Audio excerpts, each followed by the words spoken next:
Assalamualaikum warahmatullahi wabarakatuh. Hai para mahasiswa sejarah sastra. Kali ini Ibu akan menyampaikan mengenai sejarah singkat sastra, bahasa, dan negara Indonesia. Mudah-mudahan Anda tetap semangat untuk menyimak. Insya Allah ini akan bermanfaat. Sejarah singkat sastra, bahasa, dan negara ini dimulai dari abad ke-7 hingga abad ke-12. Nah, bahasa pada abad ke-7 adalah bahasa Melayu yang berdampingan dengan bahasa Sanskerta. Jadi bahasa yang digunakan campur begitu ya, antara Melayu dan Sanskerta. Tulisan adalah aksara Pallawa, yaitu tulisan yang berasal dari India Selatan. Bukti tulisan kira-kira apa? Anda tahu? Ya, betul. Prasasti salah satunya ya. Nah, ada juga batu bersurat ditemukan di sekitar Sumatera dan Jawa. Nah, prasasti itu banyak ya. Ada yang bertuliskan huruf Pranagari, yaitu huruf yang berbahasa Melayu kuno di Palembang, Bangka, Jambi, dan lain-lain. Kemudian pada abad ke-7 ini kira-kira masa kerajaan siapa? Kerajaan Sriwijaya. Cerdas Anda ya. Nah, juga ada kerajaan Hindu-Buddha lainnya, Singosari, Kutai, dan masih banyak lagi ya. Nah, karya sastra yang muncul pada abad ke-7 pertama-tama adalah Pancatatra. Panca artinya 5. Tatra artinya apa? Cerita. Jadi 5 cerita ya. 5 cerita ini adalah karya sastra berupa cerita prosa yang dimanfaatkan untuk pelajaran bagi keluarga raja, terutama para pangeran ya. Isinya cerita berburu, bagaimana mengelola kerajaan, pokoknya pelajaran-pelajaran berharga yang sangat bermanfaat untuk meneruskan kerajaan. Nah, tetapi Pancatatra ini pada akhirnya berkembang tidak hanya di keluarga raja, tapi juga menjadi pelajaran untuk masyarakat sekitar. Kemudian ada mengenal Sutasoma ya. Nah, Sutasoma ini karya Empu Tantular. Ini bisa dikatakan salah satu karya sastra yang isinya memang kitab gitu ya. Tetapi di sini ilmu pengetahuan yang sangat luas tentunya. Dan yang paling banyak karya sastra ini adalah berupa sastra lisan, dongeng, begitu ya, pantun, masih banyak lagi. Nah, bagaimana dengan penyebutan tanah air kita pada saat itu? Ya, tanah air kita pada saat itu disebut dengan Dewi Pantara. Kira-kira apa artinya? Dewi Pantara itu dari bahasa Sanskerta. Dewi Pa artinya itu pulau ya. Nah, kita lihat. Jadi kata Dewi Pantara ini artinya kepulauan tanah seberang dari catatan bangsa kuno India. Nah, nama ini diturunkan dari Sanskerta. Dewi Pa artinya pulau, antara itu luar atau seberang. Kemudian bahasa Melayu yang dipakai ini merupakan bahasa kebudayaan, yaitu bahasa buku-buku pelajaran agama Buddha gitu ya kebanyakannya. Bahasa Melayu juga dipakai sebagai bahasa penghubungan antar suku di Nusantara, sebagai bahasa perdagangan.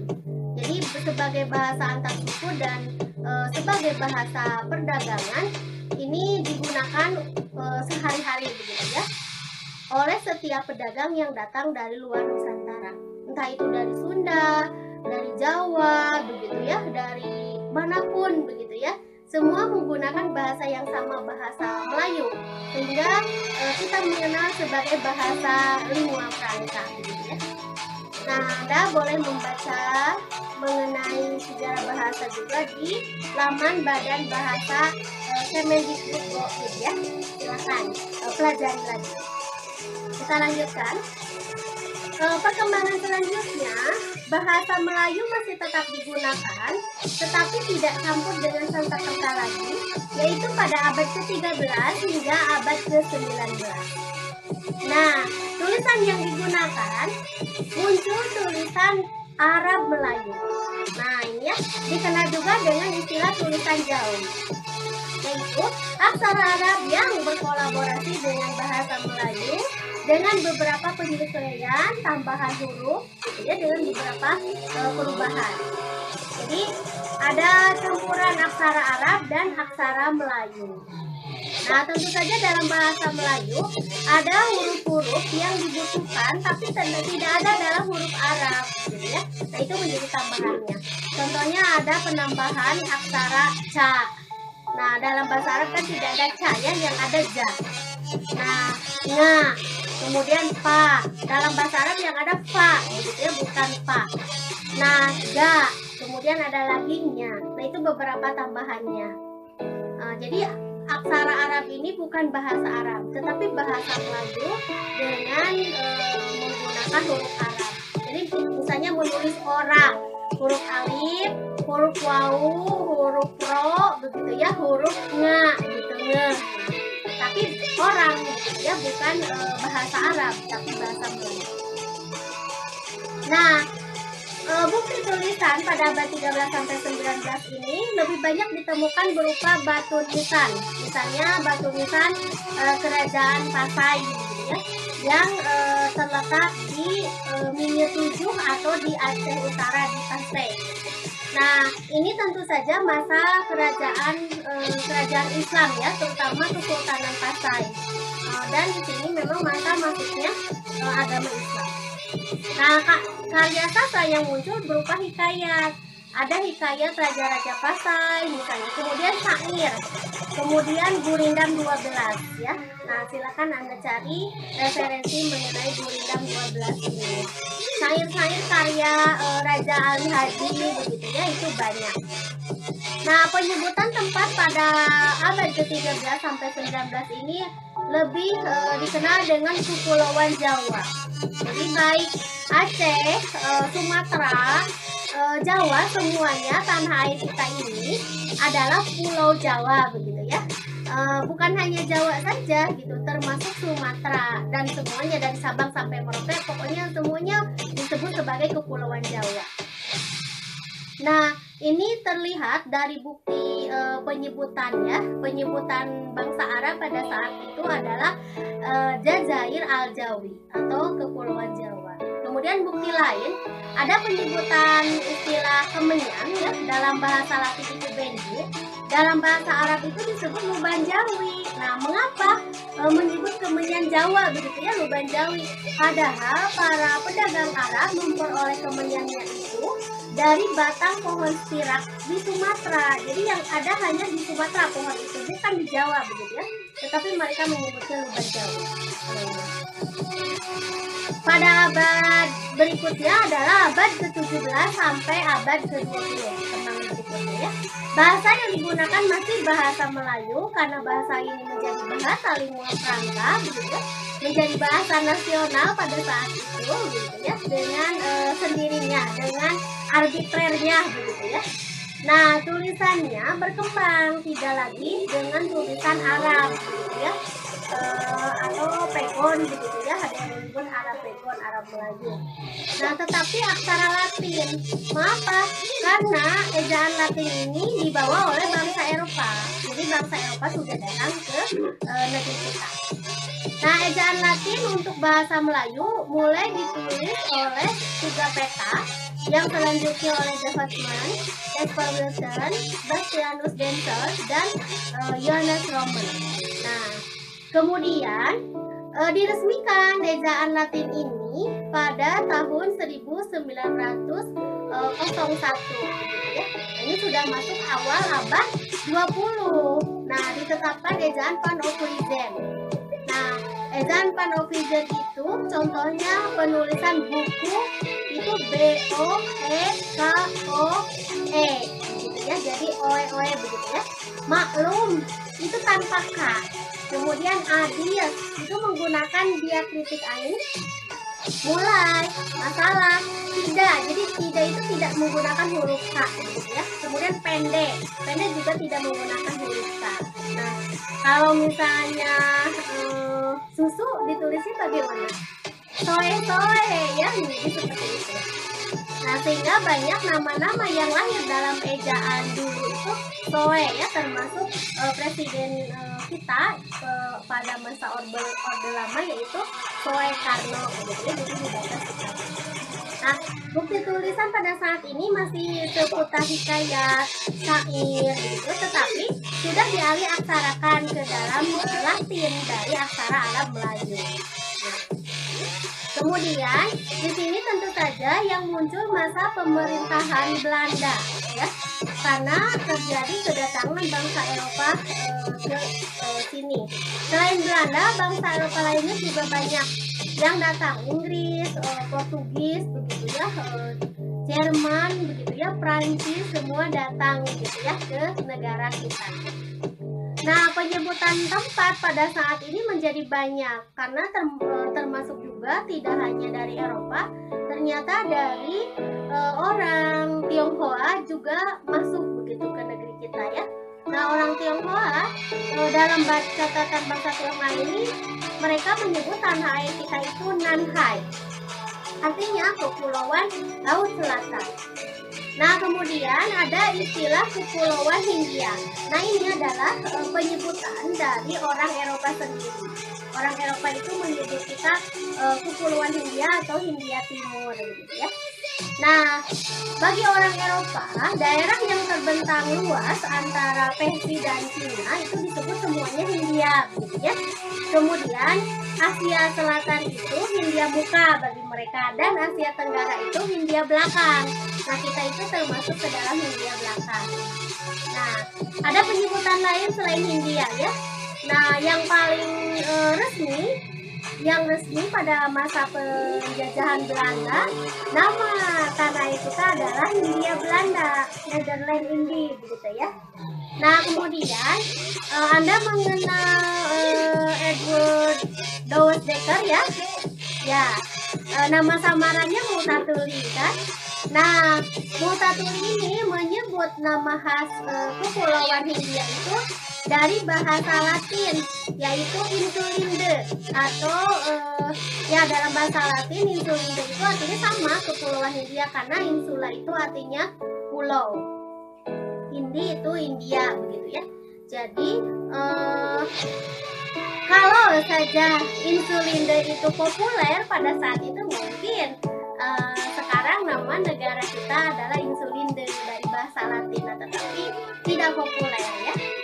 Nah, adapun pada pemerintahan pendudukan Jepang 1942 sampai 1945 kita dikenal dengan Hindia Timur atau Toindo. Istilah penyebutan tanah air kita berikutnya adalah Nusantara.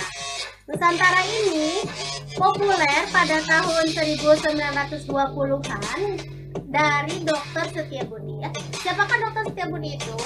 Beliau adalah cucu dari adik Douwes Dekker atau Multatuli. Jadi bukan cucu langsung dari Douwes Dekkernya ya, begitu, tapi cucu dari adik Douwes Dekker, begitu ya. Nah, Dr. Setiabudi ini mengambil istilah Nusantara dari kitab Pararaton pada zaman Majapahit, begitu ya. Nah, kita lihat Nusantara ini diusulkan oleh Dr. Setiabudi yang artinya berbeda dengan arti Nusantara sebenarnya pada zaman Majapahit. Pada masa Majapahit, Nusantara ini digunakan untuk menyebut pulau-pulau di luar Pulau Jawa, begitu. Jadi antara itu artinya kan luar, begitu ya, dalam bahasa Sanskerta atau seberang. Nah, sebagai lawan dari Jawa Dwipa atau dari Pulau Jawa. Nah, kita tentu pernah mendengar Sumpah Palapa dari Gajah Mada ya. Laun hungus kalah Nusantara isun amukti palapa. Jadi jika telah kalah pulau-pulau seberang ini, barulah saya menikmati istirahat, katanya. Nah, jadi muncullah istilah Nusantara ini. Nah, Nusantara ini menjadi sangat populer dan bahkan memunculkan pengertian yang nasionalis. Mengapa nasionalis? Karena mengganti istilah sebagai alternatif istilah Hindia Belanda. Daripada Hindia Belanda, ini ya kita menyebutnya Nusantara, begitu. Jadi bangsa pribumi kita merasa senang dengan istilah Nusantara ini. Nah, dalam kata Melayu asli antara ini Nusantara ini memiliki arti yang baru gitu ya. Nusa di antara dua benua dan dua samudra gitu. Itu yang membedakannya dengan bahasa Nusantara bahasa Melayu kata Nusantara sebelumnya. Ya. Jadi Jawa pun termasuk dalam definisi Nusantara yang modern. Jadi dari Sabang sampai Merauke semua pulau baik di Jawa maupun di luar Jawa artinya semuanya menjadi Nusantara. Gitu ya. Nah, sampai hari ini istilah Nusantara tetap kita gunakan ya dari Sabang sampai Merauke. Nah, kemudian ada perkembangan penyebutan istilah pada tahun 1847 sebenarnya di Singapura itu terbit sebuah majalah ilmiah ya, JIAI gitu ya, yang dikelola oleh James Richardson Logan. Nah, ini orang Skotlandia yang meraih sarjana hukum dari Universitas Edinburgh. Nah, pada tahun 1849 ada lagi seorang ahli etnologi bahasa Inggris, George Earle ini menggabungkan diri dalam majalah yang tadi sama gitu ya, yang di Eropa ini. Nah, dalam volume ke-4 1850. Nah, dalam artikelnya si Earle tadi ya, George Earle ini menegaskan bahwa harus ada istilah khusus begitu, khas atau distinctive name begitu ya untuk nama kepulauan Hindia ini begitu ya, supaya tidak rancu dengan penyebutan Hindia yang lain. Nah, Earle mengajukan dua pilihan, satu Indonesia, dua Malayunesia. Ini ternyata dari bahasa Yunani begitu ya. Lesos itu artinya pulau dalam bahasa Yunani. Nah, kemudian Earle memilih satu nama, yaitu Malayunesia, yaitu kepulauan Melayu. Dia lebih suka dengan istilah Malayunesia ini dan membuang istilah Indonesia begitu ya. Mengapa? Karena Indonesia ini digunakan untuk daerah-daerah Sri Lanka, Maldives atau Maladewa begitu ya. Jadi dia lebih suka dengan Malayunesia, jadi penggunaan bahasanya. Nah, tetapi kemudian dalam majalah yang sama, dalam jurnal yang sama di Singapura itu, James Richardson Logan ini memungut istilah Indonesia dari George Earle itu begitu ya. Logan lalu menulis menyatakan kepulauan Tanah Air itu perlu istilah begitu ya, supaya tidak menghubungkan dengan istilah Indian Archipelago atau kepulauan Hindia yang panjang begitu ya. Nah, yang dipungut oleh Logan itu istilah Indonesia yang dibuang oleh George Earle tadi begitu ya. Tetapi Logan mengganti huruf U menjadi O agar ucapannya lebih baik. Maka lahirlah di situ istilah Indonesia begitu ya, dari tulisan Logan. Nah, gitu ya. Nah, dari situlah Logan konsisten menggunakan istilah Indonesia dalam banyak tulisan. Kemudian muncul orang Belanda ya, ini namanya Adolf Bastian 1884 ya. Nah, Adolf Bastian ini malah menulis 5 volume buku tentang keindonesiaan sehingga terkenal, bahkan orang menyangka istilah Indonesia itu dari Adolf Bastian, padahal muncul dari Logan tadi ya.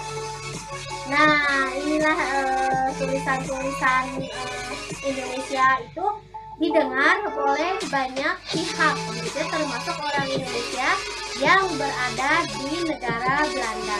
Siapakah orang Indonesia atau penduduk tanah air asli, orang pribumi kita yang pertama kali menggunakan istilah Indonesia di negeri Belanda? Siapa kira-kira? Siapa? Ayo, Menteri Pendidikan, Bapak Pendidikan, bukan Menteri ya, Bapak Pendidikan. Siapa? Nah, Ki Hajar Dewantara ya. Jadi putra Ibu Pertiwi yang mula-mula menggunakan istilah Indonesia adalah Suwardi Suryadiningrat atau Ki Hajar Dewantara. Karena waktu itu Suwardi Suryadiningrat ini dibuang di negeri Belanda pada tahun 1913 dan mendirikan sebuah biro pers gitu ya. Lalu memberi namanya Indonesia begitu ya, karena sudah mendengar oh negeri kita namanya Indonesia begitu ya, bukan Hindia Belanda. Nah, akhirnya menjadi makna politis Indonesia ini pada dasawarsa 1920-an menjadi istilah etnografi dan geografi yang diambil oleh seluruh tokoh-tokoh pergerakan kemerdekaan kita. Ya, Bung Hatta, begitu ya, Bung Karno, semua menggunakan istilah Indonesia. Sehingga ini menjadi sebuah identitas suatu bangsa yang akan memperjuangkan kemerdekaan. Nah, pada tahun 1922 Muhammad Hatta inisiatif begitu ya. Dia menyebut sekolah tinggi ekonomi di Belanda itu, kemudian membuat organisasi pelajar mahasiswa Hindia di negeri Belanda itu gitu ya, dengan nama Indische Vereniging. Jadi ada istilah Indonesia-nya begitu ya, sudah Hindia lagi.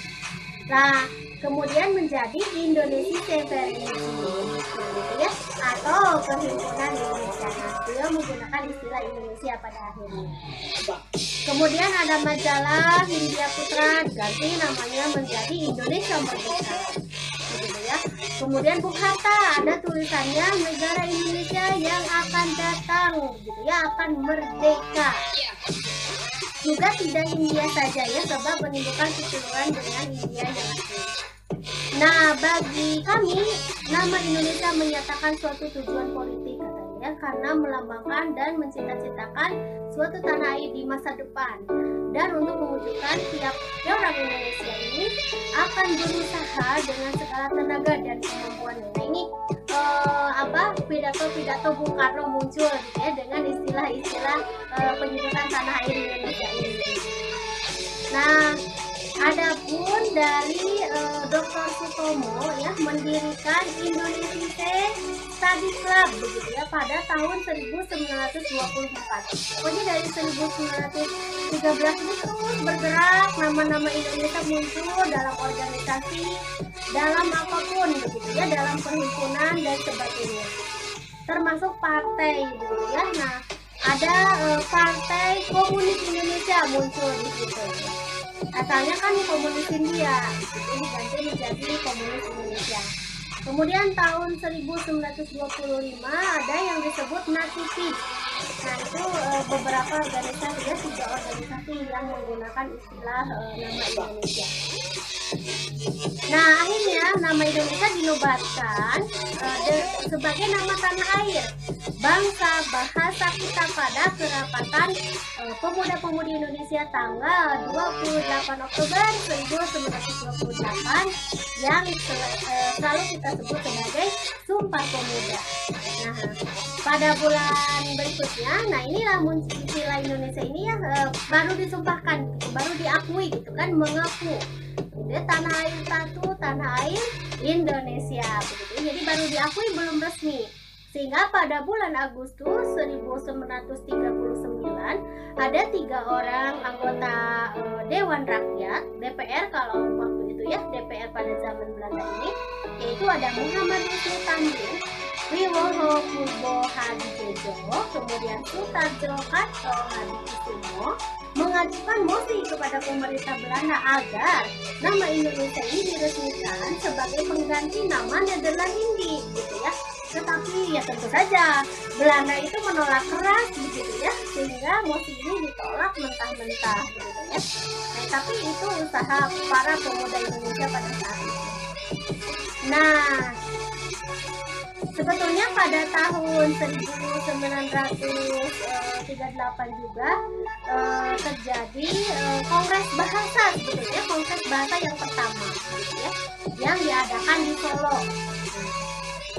Tetapi kemudian pada tahun 1942 atas kehendak Allah datang Jepang ya ke kita. Nah, Jepang ini melarang betul-betul bahasa Belanda digunakan, sehingga bahasa Indonesia ini menjadi bahasa yang positif begitu, yang digunakan secara nasional bagus begitu ya. Nah, akhirnya lenyap nama Hindia Belanda ini setelah Jepang juga kalah begitu ya. Dan kita merdeka pada tanggal 17 Agustus 1945. Jadi atas berkat rahmat Allah yang Maha Kuasa lahirlah Republik Indonesia. Ya. Nah, kalau begitu kita lihat perkembangan bahasa dari abad 20 sampai saat ini ya. Dari yang saya ceritakan tadi secara singkat. Jadi bahasa Indonesia itu yang pertama tanggal 28 Oktober 1928 terjadi Kongres Pemuda Sumpah Pemuda. Kemudian bahasa diperjuangkan dalam Kongres Bahasa Indonesia yang pertama di Solo pada tahun 1938. Lalu bahasa berkembang positif, berkembang meluas pada tahun 1942 pada masa pendudukan Jepang. Kemudian bahasa diresmikan, disahkan pada tanggal 18 Agustus 1945 karena di sini dalam penetapan Undang-Undang Dasar 1945 ya, yaitu bahasa negara ialah bahasa Indonesia pada pasal 35. Nah, kemudian perkembangan bahasa berikutnya 1947 termuncul pergantian ejaan ya, yang semula karena kan ejaan itu Belanda Panoptigen 1961 ya, 1901. Nah, ini sebelumnya Ibu menyatakan tadi ya. Nah, sekarang diganti setelah merdeka ejaannya itu Suwandi. Nah, atau ejaan Republik. Walaupun namanya Suwandi karena Suwandi lahir pada ejaan Panoptigen, jadi Suwandi masih Soewandi menulisnya ya. Nah, contohnya buku itu tidak lagi boe-koe nulisnya. Maklum tidak lagi mak pakai curak lum begitu ya, tetapi ini memunculkan huruf K. Kemudian adil mulai masalah tidak ada huruf K, pendek juga ada huruf K. Itu bedanya antara ejaan Panoptigen dengan ejaan Republik. Nah, kemudian diperjuangkan lagi bahasa itu pada 1954 Kongres Bahasa yang kedua di Medan. Pada saat itu Menteri Pendidikan dan Kebudayaannya Mr. Muhammad Jamil. Nah, si Kongres Bahasa yang kedua ini, yang pertama ejaan sedapat-dapatnya menggambarkan satu fonem dengan satu huruf. Jadi tadi kalau misalnya boe koe itu kan fonemnya bu, begitu, bu fonemnya 2, tapi hurufnya 3, boe, jadi tidak efektif begitu ya. Fonem U 1, tapi hurufnya 2, oke. Nah, itu tidak efektif. Jadi yang diinginkan adalah satu fonem satu huruf. Kalau bisa satu huruf begitu, U saja. Nah, ini adalah hasil Kongres Bahasa yang kedua. Kemudian penetapan ejaan dilakukan oleh satu badan yang kompeten sehingga muncul nanti Badan Bahasa. Nah, ini adalah hasil dari Kongres Bahasa yang kedua ya. Lalu ejaan itu hendaknya praktis dan ilmiah. Nah, muncullah di sini istilah ejaan pembaharuan. Nah, tapi ini belum diresmikan juga ya ejaan pembaharuan ini. Lalu pada tahun 1956 Kongres Bahasa Indonesia dilakukan di Singapura bersama dengan ras Melayu lain ya. Nah, ini kita Indonesia menghasilkan suatu resolusi untuk menyatukan ejaan bahasa Melayu di Semenanjung Melayu dengan ejaan bahasa Indonesia di Indonesia. Istilah ejaannya muncul adalah Melindo, ejaan Melayu Indonesia. Nah, tetapi usulan ini ditolak ya, mengalami kegagalan pada 1962. Siapa yang konfrontasi? Ya Malaysia, gitu ya. Jadi Malaysia melakukan konfrontasi terhadap Indonesia. Sehingga Indonesia masih berpikir keras bagaimana sih membenahi bahasa. Dilanjutkan pada tahun 1966. Nah, ini muncul istilah Lembaga Bahasa dan Kesusastraan. Jadi bersama ketuanya Anton Mulyono ya, kalau Anda lihat di kamus penyusunnya adalah Anton Mulyono dan kawan-kawan kan. Nah, ini muncul Badan Lembaga Bahasa dan Kesusastraan asalnya yang sekarang Badan Bahasa ya. Jadi dikenal dengan ejaan LBK, mengganti konsep ejaan Melindo. Sehingga pada tahun 1972 konsep LBK ini menjadi konsep bersama Indonesia Malaysia, dan seterusnya menjadi sistem ejaan baru yang disebut sebagai EYD, yaitu ejaan yang disempurnakan. Ini dengan menterinya Masyuri ya, Mendikbudnya Masyuri. Nah, pedoman ejaan yang disempurnakan ini dibuat tahun 1970.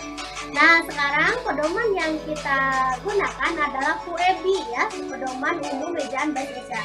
Jadi nama ejaan kita sekarang menjadi istilahnya umum, ejaan bahasa Indonesia. Mengapa? Karena memang ejaan itu dari tahun ke tahun disempurnakan terus-menerus begitu ya. Nah, tetapi itu tetap saja namanya ejaan bahasa Indonesia. Jadi EBI ini diresmikan dalam Permendikbud Republik Indonesia nomor 50 tahun 2015. Ya, pedoman yang kita gunakan adalah QEBI. Silakan pelajari QEBI secara daring ya. Itu mengenai silsilah bahasa ya. Nah, simpulan dari sejarah singkat bahasa Indonesia itu berarti ada 4 ejaan yang diresmikan pemakaiannya, yaitu ejaan Van Ovigen 1901, ejaan Suwandi 1947, ejaan yang disempurnakan 1972, dan ejaan bahasa Indonesia tahun 2015 ya sampai sekarang. Lalu ada 3 ejaan yang belum diresmikan, yaitu ejaan pembaharuan tahun 1957, ejaan Melindo tahun 1959, dan ejaan LBK tahun 1966. Nah, kalau kita lihat selain bahasa dari abad 20 sampai sekarang masih abad 21 ya, tulisan kita masih tetap Latin dari A sampai Z ya. Kemudian bukti tulisan kita itu tersebar di berbagai media baik cetak maupun daring. Lalu masa pemerintahan yang kita alami pada abad 20 sampai 2001 ini adalah Orde Lama, Orde Baru, Reformasi, dan pemerintahan saat ini ya. Dan karya sastra yang kita nikmati pada 2 abad ini, 2 abad ke-20 dan 21 ini berupa puisi, prosa, drama, mulai masa Melayu rendah dan berbagai pembebakan periodisasi sastra hingga saat ini. Dan penyebutan negara kita sampai saat ini akan insya Allah akan tetap begitu ya, terus berjaya dan berkah ya. Nama kita adalah Indonesia. Demikian para mahasiswa yang dapat Ibu sampaikan mengenai sejarah singkat bahasa, sastra, dan negara kita ini. Nanti Anda akan mengembangkannya dalam sesi diskusi. Terima kasih atas perhatiannya. Semoga Anda sehat selalu. Wassalamualaikum warahmatullahi wabarakatuh.